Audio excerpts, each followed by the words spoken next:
병자월에 태어났고요. 무진월에 태어났어요. 이분께서 이제 이렇게 타로를 보고 그러시더라고요. 타로를 봐주고 그래요. 이제 돈 받고 봐주는가 봐요. 그런 요즘에 그런 분 많이 있잖아요. 그래서 이제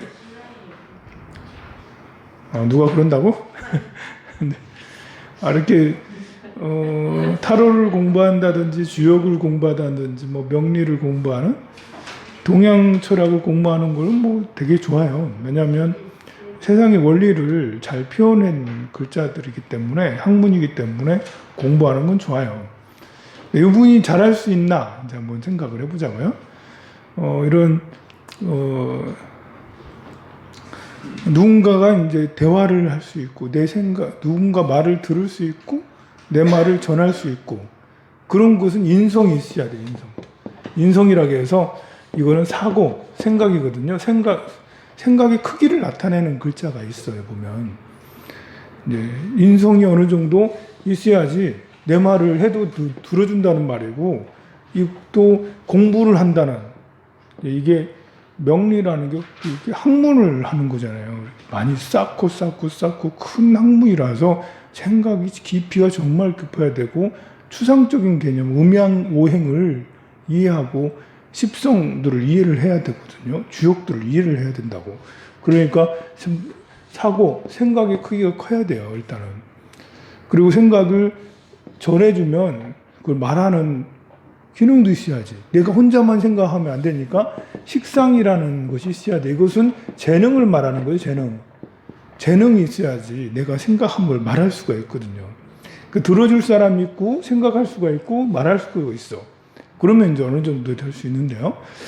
요분은 이제 이게 병이 월상에 이렇게 병이 있고 양쪽에 무하국이 무는 자기 자신이거든요. 또 나와 다른 누군가가 옆에 있어. 이분은 타인과 같이 이게 마음이거든요. 이게 자신이고, 일이니까 나예요. 이게 타인이에요. 어떤 사람은 타인이 있는 사람이 있고 없는 사람이 있어요. 이렇게 생년월일상에 타인이 있는 사람하고 없는 사람하고 차이가 커요. 타인이 있다라는 것은 그 사람을 친밀하게 여긴다라는 거예요. 같이 함께 살 수 있다라는 거죠. 나가 있는데 나랑 비슷한 이 무라고 해서 이게 토의 기운이거든요. 토의 기운이 다른데 하나도 없으면 어떤 사람이 되냐면 나는 사람들하고 어울리는 게 싫어. 물론 일할 때는 같이 하지. 근데 같이 여럿 있을 때도 나 혼자 일할 때가 많아. 여럿 있을 때도 늘 혼자야. 그리고 집에 있을 때도 혼자 있는 게 좋아. 가족들도 그냥 혼자 있는 게 좋아. 극장에도 혼자 갈 수 있고요. 해외여행도 혼자 갈 수 있어요. 혼자 기차여행 잘 다닐 수 있어. 그러면 이 사람은 나 혼자만 있는 거예요. 근데 이 위에 여기나 여기에 타인이 있는 사람은 혼자 안 가요. 절대 혼자 안 가. 여행도 누구랑 같이 있어요. 극장도 같이 가야 돼. 근데 여기는 마음입니다. 마음이 타인과 그 사이에 끼어 있어요. 그래서 이분은 사람들과 마음을 같이 할 수 있다라는 거예요. 능력이에요. 굉장한 능력이죠. 같이 이렇게 있으면요. 마음을 나눠 쓰는 사람이에요. 여기에요. 마음이 아니고 돈이 있다. 여기 돈이 있으면 참 난감해집니다. 여기에 왜냐하면 돈을 나눠 쓰는 거니까. 돈은 재물이고 공간이기도 하거든요. 공간이나 재물, 소유를 나눠 쓰는 거야. 그러면 이제 타인하고 나눠 쓰는 사람. 이렇게 좋기도 하지만 요즘 사람들은 뺏긴다고 생각을 하죠. 아니, 내 것을 뺏긴다라고 나눠 먹게 하는 게 이런 게 혹시 이게 재물이면 물건이라고 하면 엄마가 나한테 인형을 갖다 사다 줬어. 인형을 사줬는데 내가 갖고 야 너무 좋다 했는데 언니가 와서 뺏어가. 그럼 어떻게 되겠어요? 동생이 와서 뺏어가든 언니가 와서 뺏어가. 그럼 마음이 어떻겠습니까? 뭐 이렇게 목을 맺혀, 이게 한이 맺혀. 나눠 쓰게 되면 내 옷을 한 번도 안 입을 수도 있는 거예요. 엄마가 옷을 사왔는데 언니 것만 사왔어. 네 거는? 내 거는? 내년에 언니한테 받아서. 같이 나눠서 쓰면 이런 일이 자주 발생. 이건 그렇고, 얘기하다 보면 끝도 없고요. 일단 이 부분은 마음을 나눠 쓰는 얼마나 좋아요. 누구랑 같이 있으면 그 사람이 내 생각을 해주는 사람 같다라는 거지. 내가 우울하고 슬플 때 옆에 있기만 해도 마음을 함께 쓸 수 있는 거예요. 자, 그런 이 사람은 누군가와 상담할 수 있는 기본적인 조건이 갖춰져 있어요. 그리고 유라고 이게 식상이에요. 식상. 이게 식상이에요. 연지의 식상이면 그래도 이제 어렸을 때부터 가진 기질이라서 뭐 잘 쓸 수가 있거든요. 그리고 말할 수가 있어. 대화를 할 수가 있어요. 그런데 이제 병자월, 이 병은 태양이거든요. 태양인데 자월의 태양이면 겨울의 태양이에요. 겨울의 태양은 그러니까 이 마음이 약간 이제 쉽지 않은 마음이야. 이 마음이라는 게 겨울에 떠 있어. 그리고 유에 떠 있어. 가을이거든요. 가을, 겨울의 태양이면, 야, 이 태양은 좀, 약간 위태위태하다. 물론 이제 태어난 날이 진이라서, 진에서 관대를 시켜줘서 병이 그래 약한 건 아니지만, 아무리 그래도 연월이 자기가 만나는 사람들이니까, 연월에 병이 이렇게 굉장히 위태하게 있으면 생각이 위태한 지경이라는 거지. 삐리삐리하다는 거예요. 생각이 삐리삐리. 자기가 이제 딱 어떻게 하면 이제 일어설 수도 있는데 삐리삐리. 야, 이래 되면 공부를 진짜 많이 해야 된다. 공부를 많이 해서 학문적 깊이가 깊고 사고의 깊이가 깊어서 이 병 마음의 크기가 무너지지 않는 큰 힘을 내야지 누구랑 마음을 같이 해도 이렇게 큰 도움을 줄 수 있는 그런 것이다. 근데 이게 삐리삐리하다는 것은 하다가 그만둘 수도 있다는 거거든요. 그냥 관심만 갖고 조금 공부하고 써먹을 수는 있어. 상관이 있으니까. 그러니까 오늘 배워서 내일 써먹고 이럴 수도 있다라는 거예요. 그럼 어떻게 되겠어요? 이게 마음을 함께 하니까 되게 좋잖아. 그런데 오늘 배운 걸 내일 써먹어. 이 학문은 굉장히 10년, 20년을 해도 이렇게 쉽게 결정을 내릴 수 없는 거거든요. 이걸. 옆에서 긍정적으로 말해주면 몰라도 그거 안 되는데요? 그렇게 하다가 죽어요. 이런 식으로 되면 이제 그러되면 이거는 사람의 인생을 망가뜨리는 거잖아. 저도 상담을 이렇게 자주 하는데 때로는 실수할 때도 있어요. 상대방이 굉장히 기분 나빠하거나 다음에 와가지고 막 이렇게 안 오겠지? 화가 나 있으면 뭐 그럴 때도 있겠죠. 저도. 그런데 이런 경우는 참 걱정이 되더라. 걱정이. 오늘 배운 걸 내일 써먹어. 학문의 깊이가 얕을 수도 있다는 건데 이제 공부를 많이 해야지 그걸 써먹을 수가 있을 텐데 걱정이 좀 되긴 합니다. 뭐 상담하면서 타로 상담도 하고 그러면서 학문이 더 깊어질 수 있는데요. 그래도 절에도 많이 다니고 했었기 때문에 잘 하리라 그냥. 자, 신라불교 지난번에 이제 불교를 공인했던 이차돈 설명을 드렸죠. 법풍왕, 진흥왕 모두 다 이제 불교적 그 왕명이에요. 덕자가 들어가거나 진자가 들어가거나 법자가 들어가면 모두 다 이제 불교적 그 왕명이라고 할 수가 있습니다.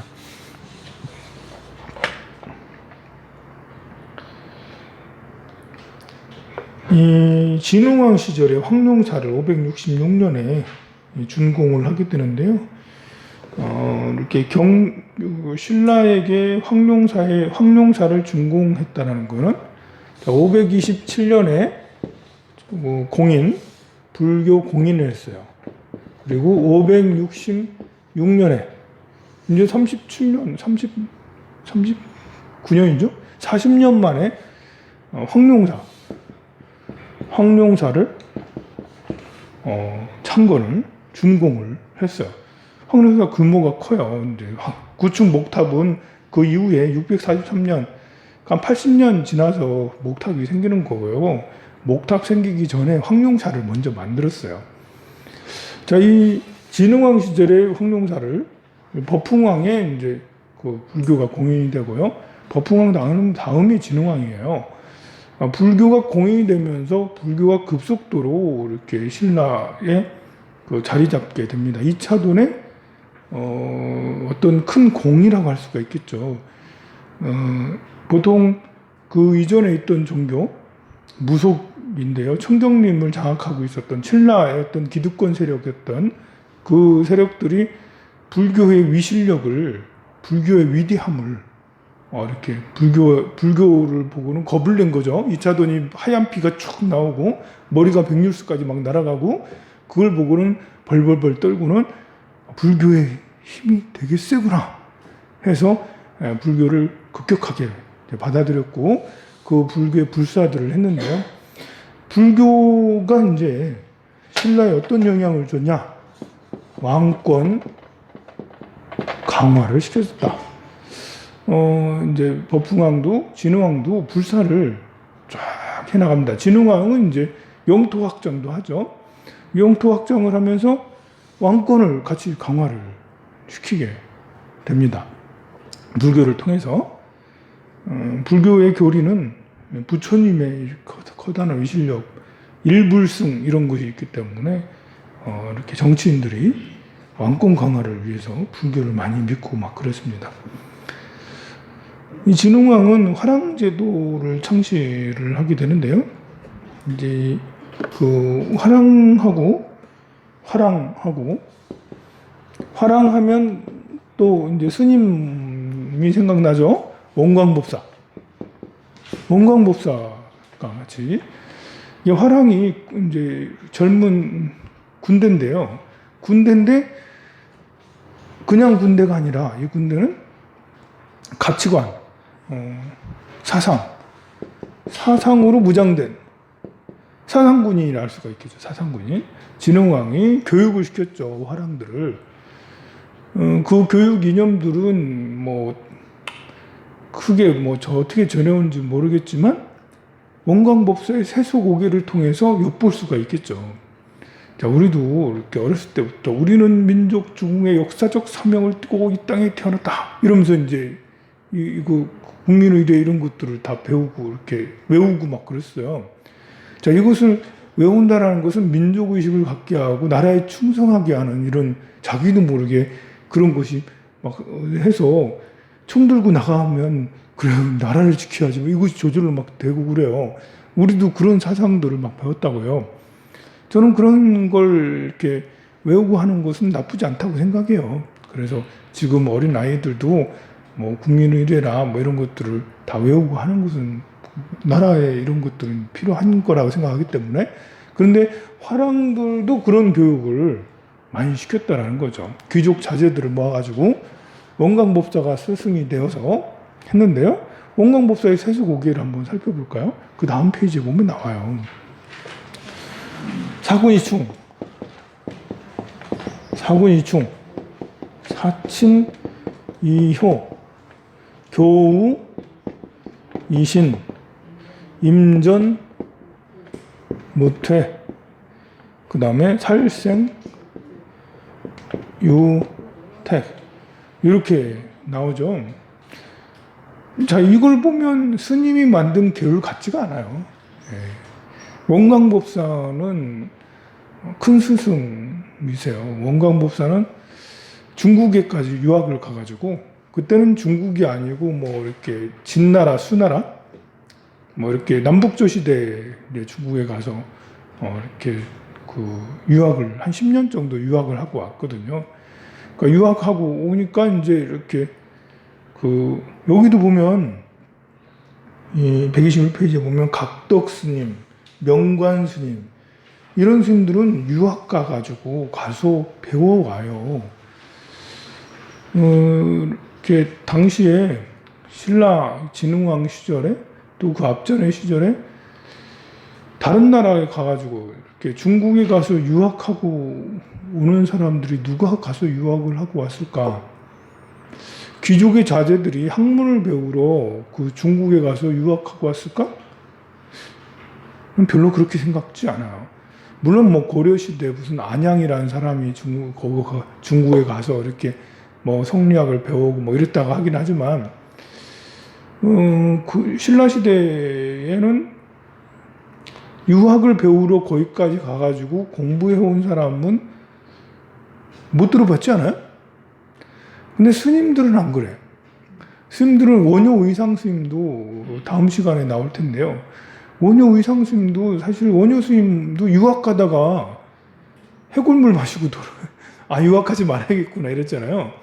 근데 원효 스님은 이제 통일신라 되던 그때, 통일되던 그때 스님인데 그 앞전의 스님 자장률사도 중국 갔다 왔고 원광법사도 중국 갔다 오고 그 당시 신라 시대의 많은 큰 스님들이 대부분 중국에 가서 백제 스님들도 그렇고 고구려 스님들도 그렇고 중국에 가서 유학을 하고 왔어요.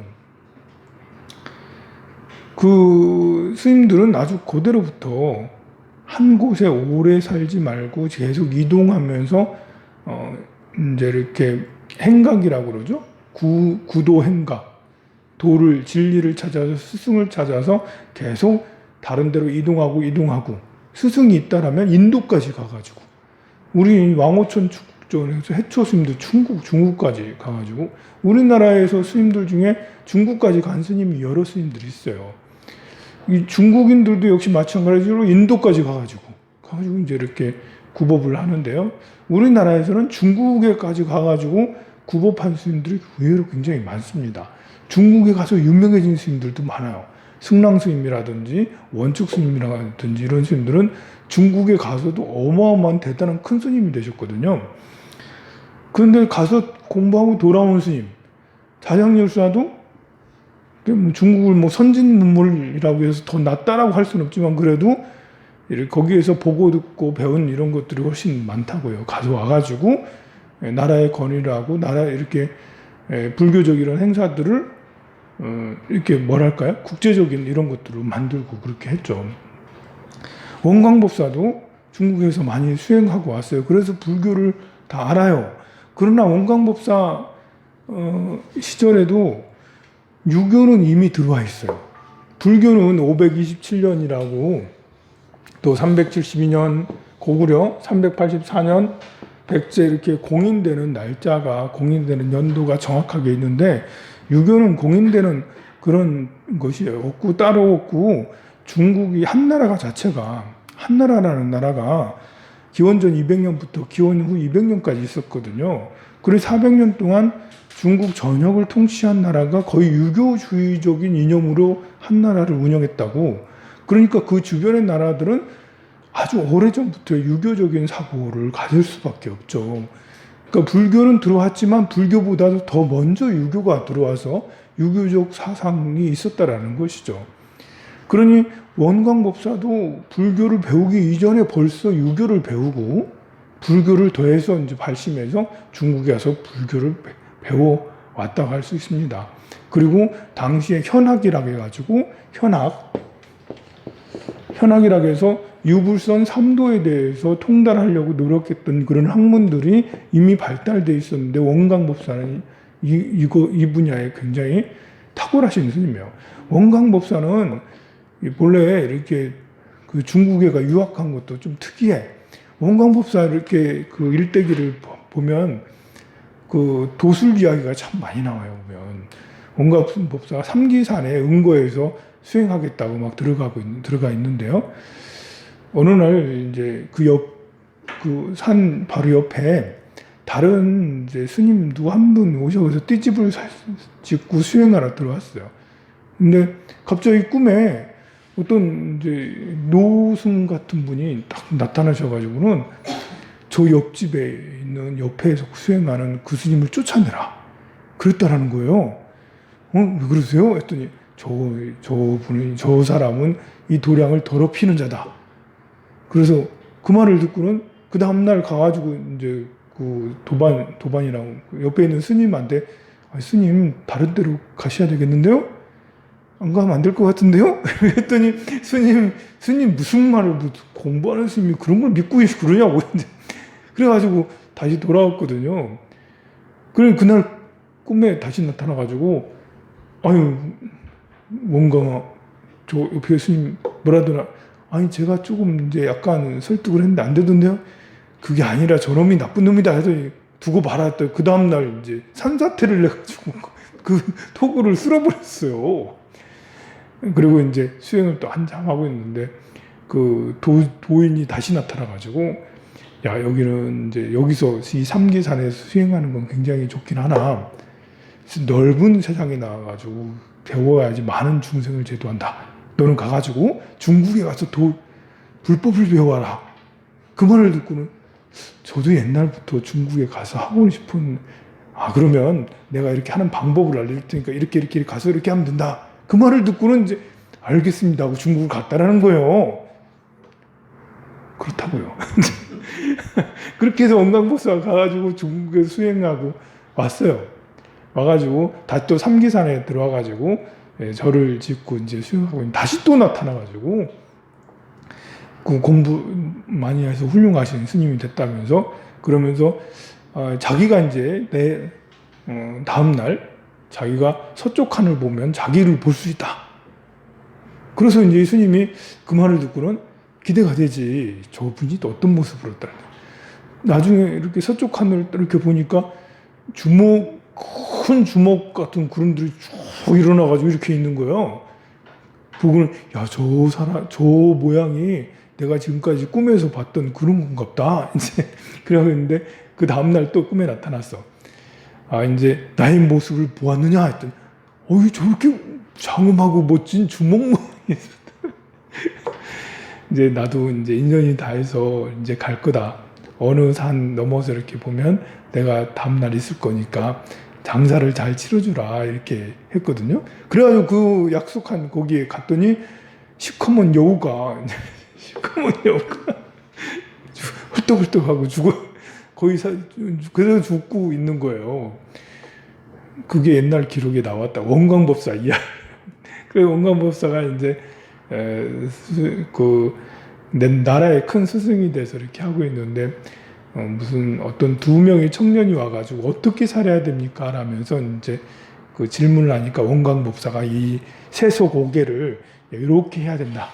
해서 이 세속오계를 받은 그분이 백제하고 전투에 나가서 장렬하게 열심히 싸우다가 죽어. 그 이후로 이제 이것이 이제 신라 화랑들에게 전설이 돼서 화랑들이 이것을 이제 배우고 실천하게 됐죠. 가만 보면 충효의 앞에는 충효야.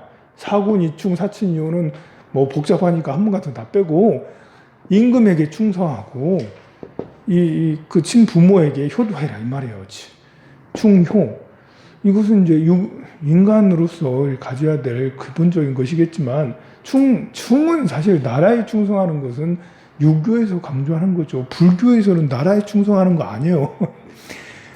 황제가 이제 스님한테 스님 황실에 들어와서 우리 궁궐에 들어와서 법문해 주세요. 그러면 스님들이 콧대가 얼마나 높은지 아니 법문 들을 사람이 와야지 내가 왜 거기 가?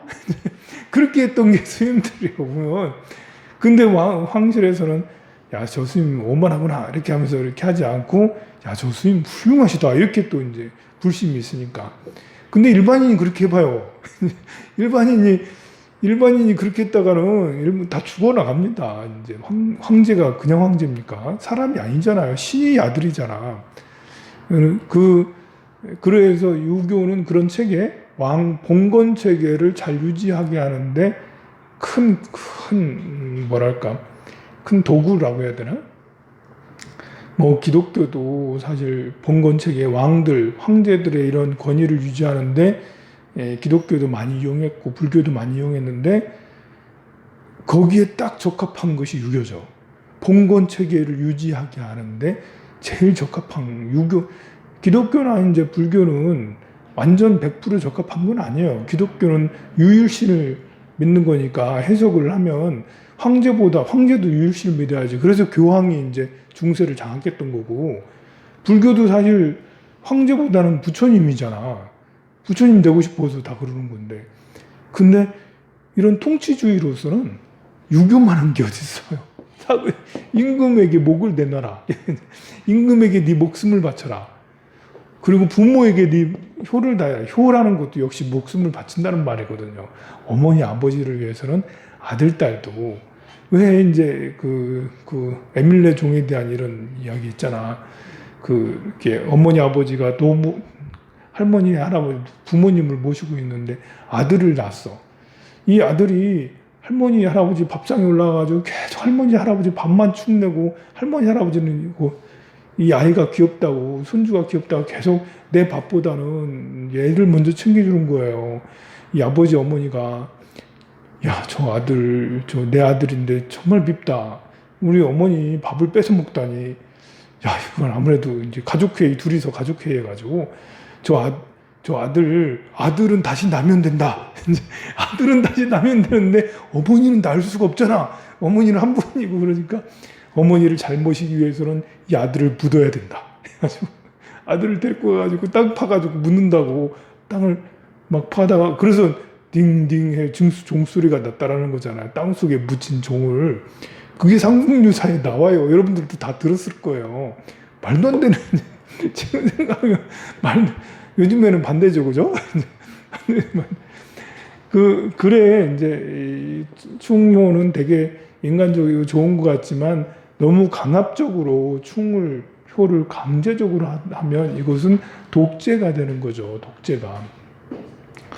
그리고 교의신, 요게 그래도 이제 뭐 관계에서 믿음이 있어야 된다라고, 친구들 간에 믿음이 있어야 된다고 5개 중에 제일 마음에 들어. 5개 중에 제일 마음에 들어. 그리고 임전무태, 전투에 임해서는 태각하지. 아, 이게 스님이 할 소리냐고. 전투를 하지 말라고 해야지.